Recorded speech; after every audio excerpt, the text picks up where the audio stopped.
Gerung SE sebagai utusan Lembaga Alkitab Indonesia perwakilan Manado.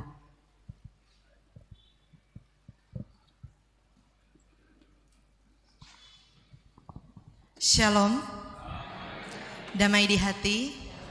Ya, puji syukur kepada Tuhan atas pertemuan yang indah di hari Minggu ini. Saya Wiske Melinda Gerung atas nama pimpinan Lembaga Alkitab Indonesia menyampaikan terima kasih kepada Badan Pekerja Majelis Jemaat, Gemim Via Dolorosa Kairagi II, Pendeta Karelao, kemudian kepada pemimpin ibadah, Pendeta Emma Pingkan yang sudah membawakan firman dan bahkan BPMJ yang ada serta jemaat sekalian yang sudah menerima kami untuk bisa memberikan penjelasan mengenai pelayanan Lembaga Alkitab Indonesia. Bapak dan Ibu yang dikasihi Tuhan, saya minta waktu sekitar 10 sampai 15 menit untuk bisa memperhatikan apa yang akan saya sampaikan, karena saya bukan hanya menjelaskan tentang Alkitab Terjemahan Baru edisi yang kedua, namun karena memang banyak juga yang belum mengetahui pelayanan Lembaga Alkitab Indonesia, jadi tentu saya akan mulai dari visi dan misi LAI. Untuk presentasinya apakah bisa ditampilkan? Baik, Lembaga Alkitab Indonesia adalah lembaga nirlaba. Lembaga nirlaba interdenominasi, artinya semua gereja yang mengakui Alkitab kita atau menggunakan Alkitab dari LAI adalah gereja-gereja juga yang bersama-sama dengan LAI, Lembaga Alkitab Indonesia. Kami non-profit, sebagaimana sebutan lembaga, yayasan, sehingga dari setiap pekerjaan yang dilakukan oleh LAI, semuanya ditujukan agar supaya LAI bisa mencapai apa yang menjadi visi dan misinya. Selanjutnya, visi LAI adalah firman Allah menjangkau semua generasi, dan Lembaga Alkitab Indonesia itu memiliki kantor pusat di Jakarta, letaknya berseberangan dengan kantor PGI, bersampingan maksudnya. Jadi ini adalah Bible Center LAI yang ada di kantor pusat Jakarta, dan kemudian ada 5 perwakilan Bapak dan Ibu, ada di Medan, Makassar, Manado, Jayapura, dan Surabaya. Kemudian selanjutnya ini adalah kantor LAI yang ada di Jalan Diponegoro nomor 82 Mahakeret Barat, dan perwakilan LAI di Manado ini untuk 4 provinsi pelayanan kami, yaitu untuk Sulawesi Utara, Sulawesi Tengah, Gorontalo, dan Maluku Utara. Kemudian selanjutnya, ya, 3 tugas pokok LAI. Yang pertama yaitu menerjemahkan Alkitab. Di Indonesia ada 715 bahasa, namun hingga saat ini baru 37 Alkitab dalam bahasa daerah yang bisa diterjemahkan oleh LAI. Jadi dari 715 baru ada 37, dan saat ini juga masih sedang berjalan proses penerjemahan bahasa-bahasa daerah yang dilakukan di tempat-tempat yang membutuhkan agar supaya Alkitab bisa hadir ke dalam bahasa daerah. Itu adalah tugas LAI yang pertama, yaitu menerjemahkan. Kemudian selanjutnya setelah diterjemahkan, LAI mencetak Alkitab. LAI memiliki percetakan yang letaknya di Nanggewer, Bogor, dan Bapak dan Ibu sebagai informasi sekitar 60-70% pekerjanya, karena lokasi percetakan ini ada di pemukiman Muslim, pekerjanya Muslim di sana. Jadi mereka bersama-sama mencetak Alkitab. Mereka yang menyusun setiap kertas-kertas untuk kita bisa peroleh dalam bentuk Alkitab yang bisa kita pegang saat ini Bapak dan Ibu. Tentu ini adalah pekerjaan Tuhan. Sehingga percetakan ini boleh terus ada sampai saat ini, dan merupakan juga percetakan yang mencetak buku paling laris di Indonesia. Selanjutnya tugas yang ketiga yaitu mendistribusikan Alkitab. Dalam pendistribusian Alkitab ada 2 cara yang dilakukan oleh LAI, yaitu yang pertama lewat menjual Alkitab. Bapak dan Ibu bisa melihat sebentar di depan gereja ada Alkitab Terjemahan Baru edisi kedua yang kami jual. Tujuannya membantu jemaat yang ingin memiliki Alkitab di hari ini dengan potongan 20%. Kalau beli 4 orang di kantor, saat ini belum ada promo. Jadi kalau mau beli sekarang ada potongan 20%. Kemudian Bapak dan Ibu, Alkitab yang ada di depan ini sudah Terjemahan Baru edisi kedua. Nanti saya akan jelaskan sebentar apa perbedaannya dengan edisi yang pertama. Dan kemudian cara yang kedua dalam pendistribusian Alkitab, next slide, yaitu melalui program Satu Dalam Kasih. Program Satu Dalam Kasih adalah salah satu program LAI yang menjembatani kebutuhan Alkitab untuk umat Tuhan di pelosok, Alkitab dan bagian-bagiannya. Di tahun ini ada 155.000 Alkitab yang harus diupayakan oleh LAI untuk bisa dicari atau dibagikan dengan biaya satu Alkitab Rp105.000. Next slide. Dan untuk perwakilan Manado, karena kami pelayanan sampai di Maluku Utara, tahun ini kami akan membagikan kira-kira 12.000 Alkitab dan bagian-bagiannya di Pulau Taliabu dan di suku Lauje. Untuk suku Lauje ada dalam proses penerjemahan kabar baik bergambar untuk anak-anak dalam bahasa daerah Lauje, dan untuk Alkitab akan dibagikan di Pulau Taliabu. Kita sudah tahu bersama kalau aktif media sosial, tahu bagaimana kondisi Pulau Taliabu ini. Dan di sana ada sekitar 9.000 Alkitab yang akan dibagikan. Umat Tuhan di sana sangat membutuhkan Alkitab.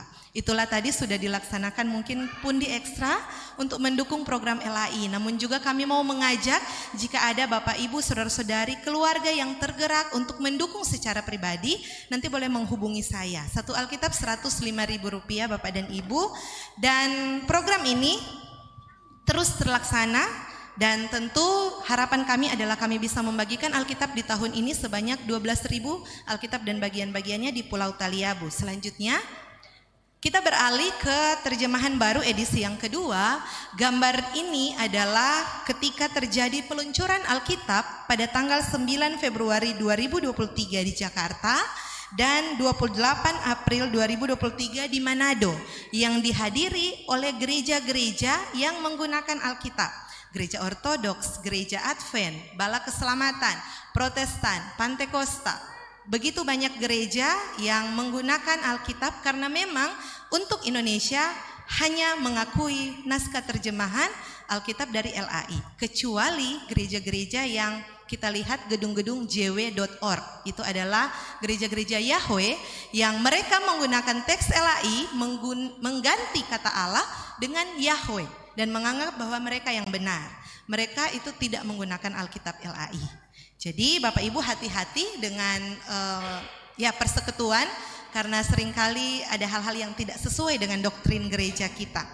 Selanjutnya, pada tanggal 5 April 2023 telah keluar surat rekomendasi BPMS Gemim tentang penggunaan Alkitab terjemahan baru edisi yang kedua. Jadi jangan terkejut ya Bapak Ibu, kalau kita mendengar seringkali mungkin pemimpin ibadah, pendeta atau bacaan-bacaan itu ada teks yang isinya berbeda dengan Alkitab yang kita gunakan saat ini. Karena memang sejak tahun 2023 sudah ada rekomendasi penggunaan TB2 dari BPMS Gemim di lingkup pelayanan Gemim. Selanjutnya, dalam proses perjalanannya kita harus tahu kalau Alkitab kita itu melalui proses penerjemahan yang panjang.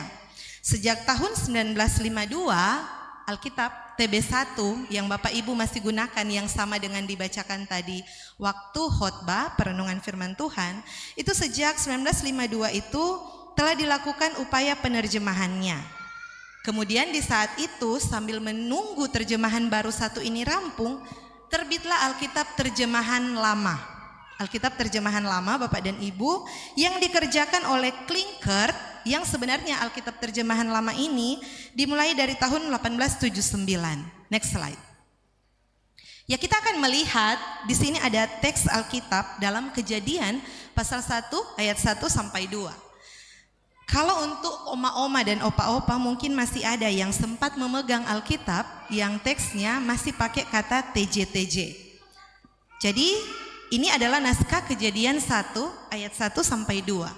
Di bagian kiri dan kanan tentu yang tulisan hitam itu akan lebih mudah kita baca. Itu Alkitab yang ada di tangan kita, yang diterjemahkan dari tahun 1950-an.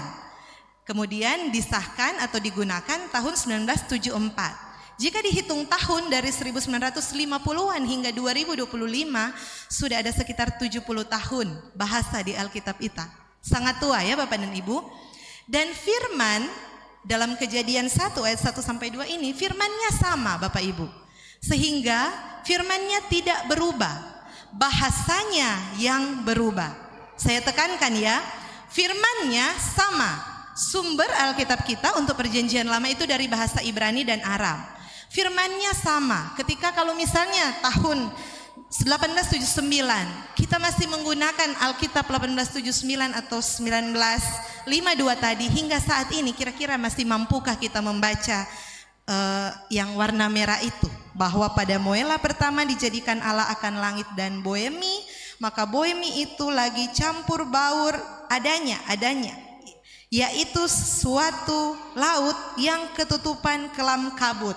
Sangat sulit ya Bapak Ibu. Karena itu kita familiar dengan yang tulisan warna hitam. Dan sampai sekarang tentu kita terkejut kenapa harus ada pembaharuan. Karena yang teks 1974 itu kita sudah gunakan sejak mungkin kita semua lahir. Saya juga, sejak saya lahir saya mengenal teks Alkitab ini. Beberapa ayat saya hafal dalam teks terjemahan 74. Selanjutnya, nah sekarang pertanyaan selanjutnya, mengapa kemudian Alkitab kita perlu dibaharui Bapak dan Ibu? Ini adalah contoh dalam kitab 1 Raja-Raja 7 ayat 17. Sesungguhnya di Alkitab kita ada kata ganja. Ya, Bapak Ibu bisa melihat mungkin memang raja-raja itu jarang kalau dibaca di peribadatan. Tapi ternyata di dalam Alkitab kita, dalam kitab 1 Raja-Raja, 2 Raja-Raja, 2 Tawarik, dan Yeremia, di situ ada kata ganja. Pertanyaannya, kalau anak-anak muda, kalau sekarang ganja DP arti apa?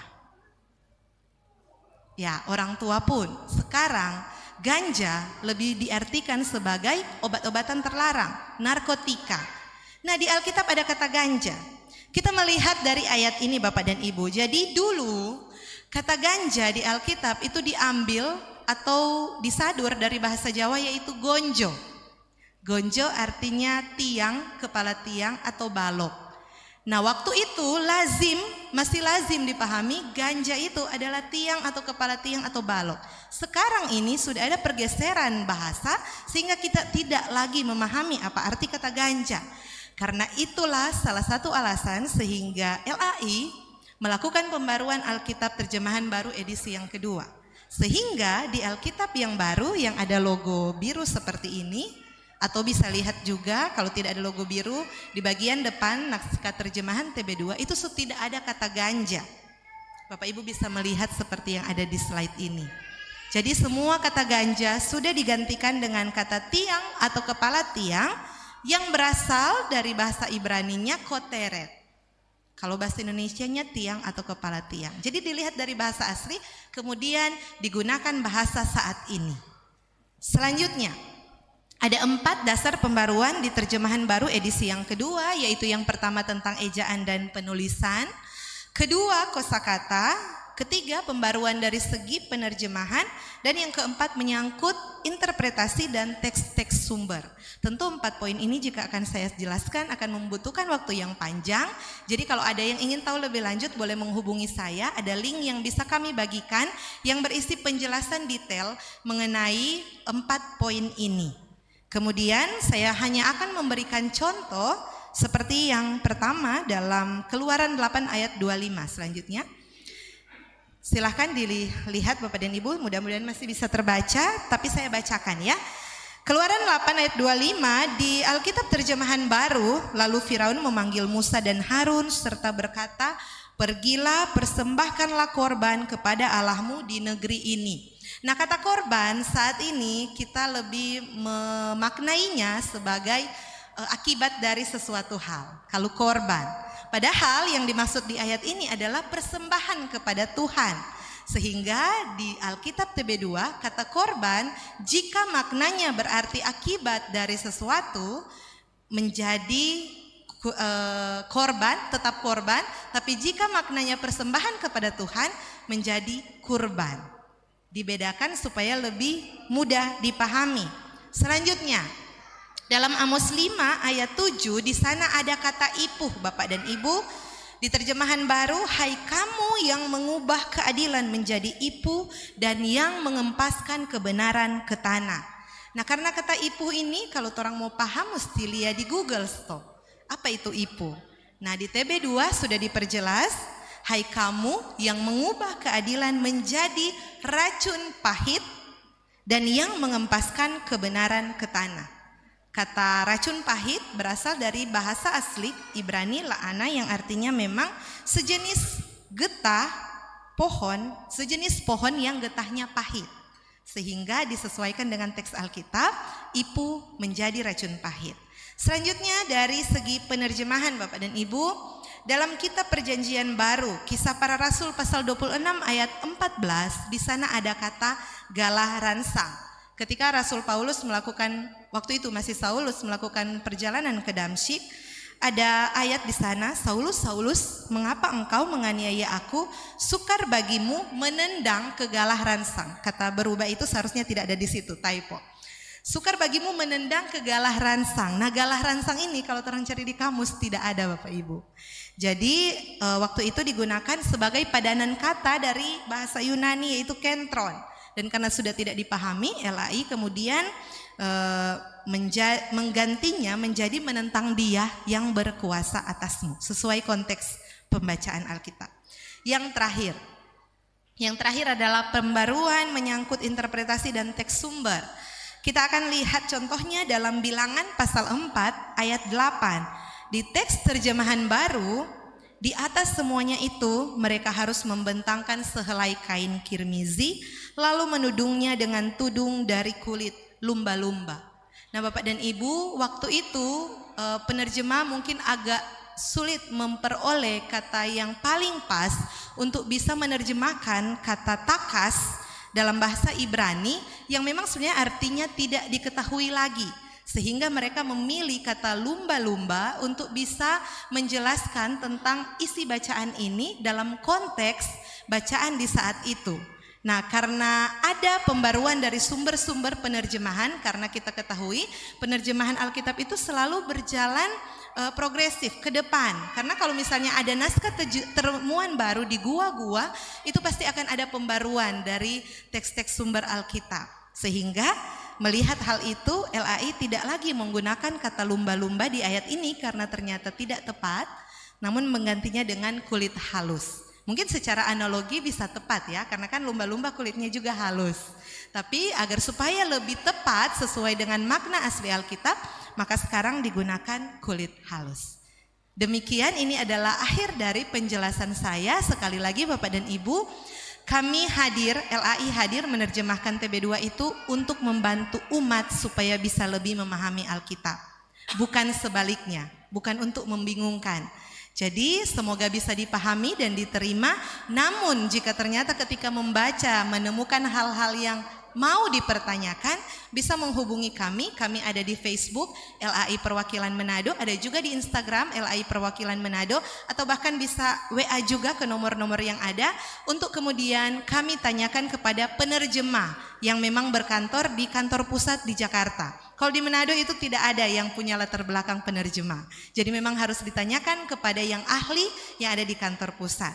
Dan harapan saya tentu yang pertama, kiranya Bapak Ibu senantiasa mendoakan agar supaya LAI bisa terus melakukan tugasnya, terutama dalam pewartaan kabar baik bagi orang-orang yang ada di pelosok dan dalam penerjemahan Alkitab ke bahasa daerah, membantu agar supaya umat Tuhan yang tidak mengerti bahasa Indonesia bisa juga memahami Alkitab. Dan kemudian yang kedua, kiranya kita bisa mulai menggunakan Alkitab terjemahan baru edisi kedua, membiasakannya, walaupun memang pasti prosesnya perlahan-lahan. Tidak mungkin satu kali semua langsung ganti TB2, pasti perlahan-lahan. Demikian juga yang saya lihat ketika BPMS Gemim di Tata Ibadah Jumat Agung, ada ayat-ayat yang sudah menggunakan TB2, tapi ada ayat-ayat yang masih menggunakan TB1. Kita membiasakan dengan perbedaan ini sehingga kita melihat bahwa Alkitab itu kaya dengan bahasa dan ada pembaruan-pembaruan yang dilakukan. Demikian dari saya, mohon maaf jika ada salah kata, ada kurang, dan bagi yang berminat beli Alkitab boleh sesudah ibadah di depan pintu gereja. Tuhan Yesus memberkati kita sekalian. Shalom.